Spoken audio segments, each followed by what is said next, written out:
Saudara-saudara, hari ini kita dipaksa bertanya, apa sebenarnya yang sedang terjadi di negeri ini?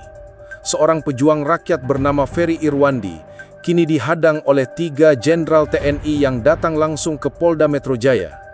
Saya kira tindakan itu adalah tindakan yang tidak sepatutnya dilakukan karena berada di luar tugas pokok dan fungsi dari TNI. TNI itu adalah alat negara untuk melaksanakan kebijakan di bidang pertahanan. Bukan urusan keamanan dalam negeri, bukan urusan tindak pidana seperti yang mau diarahkan pada Ferry Irwandi. Kepolisian merasa terancam dengan apa yang disampaikan oleh Ferry Irwandi.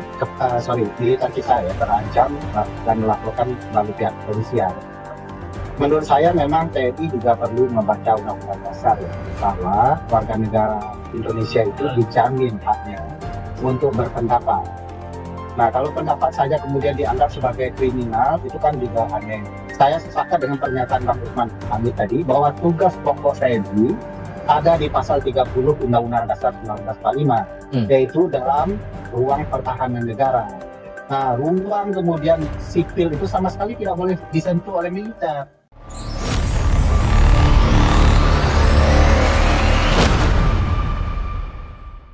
Komandan Satuan Siber Brigjen Juwinta Omboh Simbiring, Kapuspen Brigjen Freddy Ardiansyah, dan jajaran perwira tinggi lainnya hadir untuk menuding Ferry melakukan tindak pidana.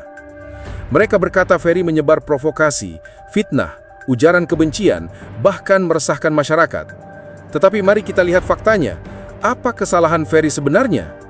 Ia hanya bicara terang-terangan bahwa kerusuhan bisa dilacak dengan teknologi digital, bahwa negara punya cara untuk mengungkap dalang jika sungguh-sungguh mau. Apakah itu provokasi? Atau justru kebenaran yang tidak mereka suka dengar? Dan Ferry menjawab dengan lantang, "Saya tidak lari, Jenderal. Nomor saya tidak pernah saya ganti. Saya siap menghadapi proses hukum."